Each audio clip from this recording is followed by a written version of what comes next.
Um, so we are calling this Leave No Doubt Fatherhood. And, me and you have been friends now for a long time. I got 4 kids, you have 3 kids. Um, and we talk a lot about being parents, being dads, right? And so I was hoping that this episode would just lay out the groundwork for people listening. Like, why do we feel compelled to do this? Why do we think we can do this, you and I? And kind of the topics that you and I feel like are really important for dads to know about. Yeah. So we can kind of go wherever we want, but like we were talking about, maybe like quick introductions, right? So my name is Cole James. Uh, and I'm 44 years old. I'm married to a gal named Ashley. We've been married for over 20 years. I have 4 kids. I Damn, have 20 years. yeah, yeah, Dang. yeah, yeah. I think right around there. Pretty close, but Crazy. we may be over. But anyway, and then we have a 12-year-old boy, a 10-year-old boy, an 8-year-old girl, and a 5-year-old boy. So we got four, and yeah, and like you, I'm only starting to get sleep now after 12 years. I own a company called the Grief Recovery Institute. Our whole business is about helping people with unresolved emotional pain from their past. Long story short, most people, when they think about grief, they think about death. But we've actually kind of discovered over the last 50 years in this work that there's like over 40 different life events that are grief. And we're kind of dealing with levels of grief every day, and if not every day, certainly throughout the year, and we can be emotionally complete or incomplete with people, events, relationships, marriages, right? Our parents, and that incompleteness, we would just call grief. But Yep. again, I think a lot of people don't really connect with that word unless it's death. So another way to put it is just like, am I emotionally complete with my father? Am I Yeah. emotionally complete with my wife? And the truth is, we're never totally emotionally complete with anybody. Yep. But for our context, it's like, do I feel like I have a good marriage? Do I feel like I have a good relationship with my children, right? Or is there a lot of emotional incompleteness there because of Yep. events from the past and or just my childhood or whatever I was bringing to the table. So anyway, again, we're in later episodes we hope to help guys out with that specifically, Yep. but real briefly, that's kind of how I earn a living. And then we both live in Idaho, right? And we both enjoy outdoor stuff. So I love hiking. I love hunting. I love boat life, right, in the summer. I love baseball. We're 1 month out. Yeah, exactly, right. And then it's a short 2 month window Yeah. when Yeah. we get it. So anyway, I'm just all about just trying to be the best dad I can. I have plenty of flaws. I've had plenty of flaws in the past I've overcome. I'm dealing with plenty of flaws, today in this moment. But if you were to ask me, do I think I'm a good dad? Do I think I'm a good husband? I would tell you, yeah. I'd agree. Thank you. And it's not one of those things where that happened overnight, right? That was Yeah. with intention.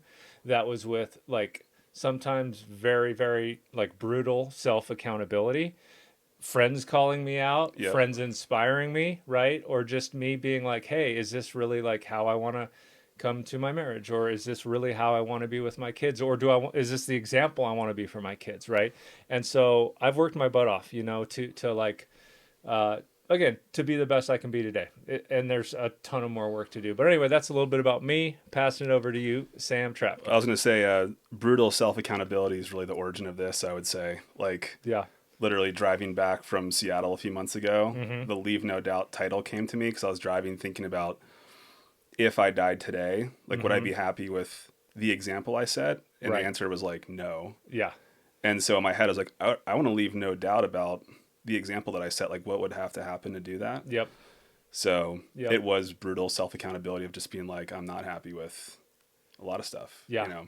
Yeah, and I love that, man. And yeah, that concept, when you texted me that title, I was like, yep, that's perfect. Because it's like that's really what we're talking about, right? Yeah. In my line of work, I unfortunately I know that no one is promised tomorrow, right? Yeah. And people die all the time that weren't supposed to die at that age or Dude. be, Yeah. for that reason. And it's like it's heartbreaking, but it's the truth. And So when you said that, it was like, yeah, that's absolutely it, because we're not promised tomorrow. So if I think really the genesis of this was, if I was to die tomorrow or you were to die Yeah, tomorrow, um, would we be able to say, yeah, we did everything we could? Would right. our wives be able to say that? Would our kids be able to say that? You Yeah.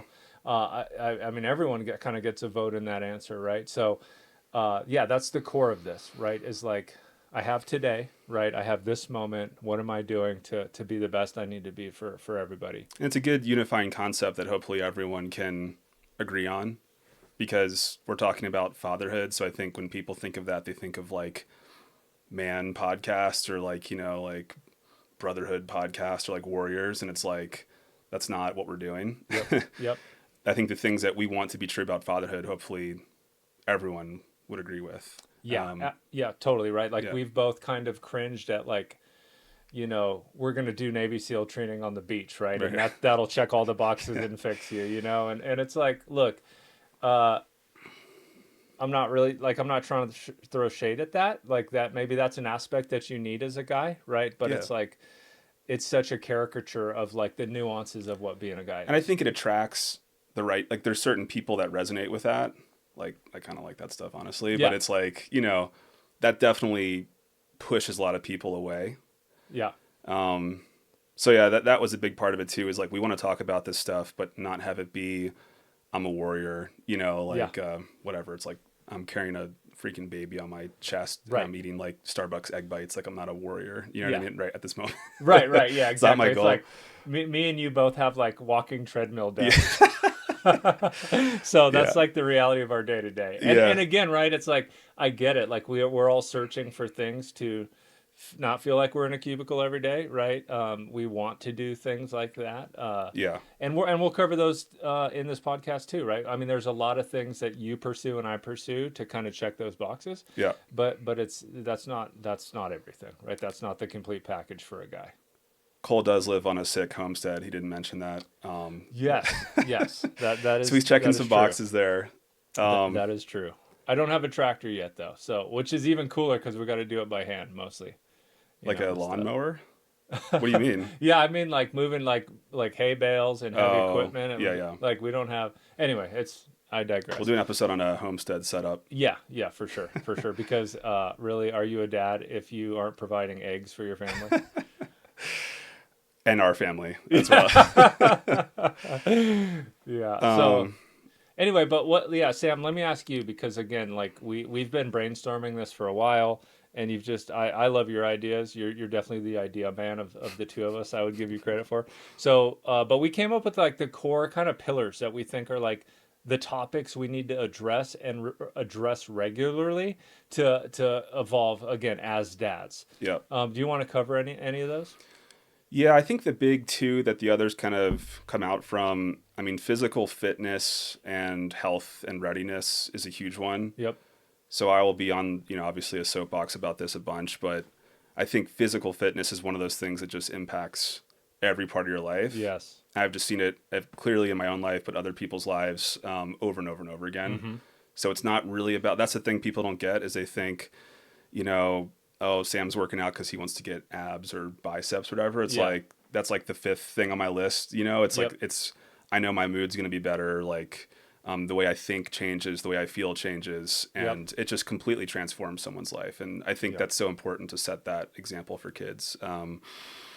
Emotional, well-being and resilience and completeness, as you said, that's Yep. kind of all your work and work that I think everyone needs to do. I need to do. But Yeah. if you think about kind of your physical health and well-being and your emotional health and well-being, you're touching a lot. You're covering a lot of surface there. Yeah. I think there's a lot in the kind of skill building department, Mm-hmm. skills that I grew up in an urban environment, right? Yep. Me Like too. I can't do a lot Mm-hmm. outside. You can do a lot more than me. So I think skills that I want to be able to pass down to my kids, stuff that that you've taught your kids, is a big one for me too. Yeah. Also, just like getting your stuff together for if you did die. Yeah. Like I work in estate planning technology, so Mm-hmm. I'm very close to what happens when someone dies and the mess you can leave behind and the pain you can leave Yeah. behind. Mm-hmm. So man, just like I'm going through this personally, it's like getting like just basic stuff in order. Like documents and insurance stuff. Yep. It's just like, are you in a good spot if you did die? Mm-hmm. Are you going to be kind of leaving your family, in a tough spot? So, I don't know. Those are the big ones that come to mind for me. But what about you? Yeah, I mean, I think those are the main ones that we were like, if you check those, if you check those boxes, you're covering a lot of ground as a father.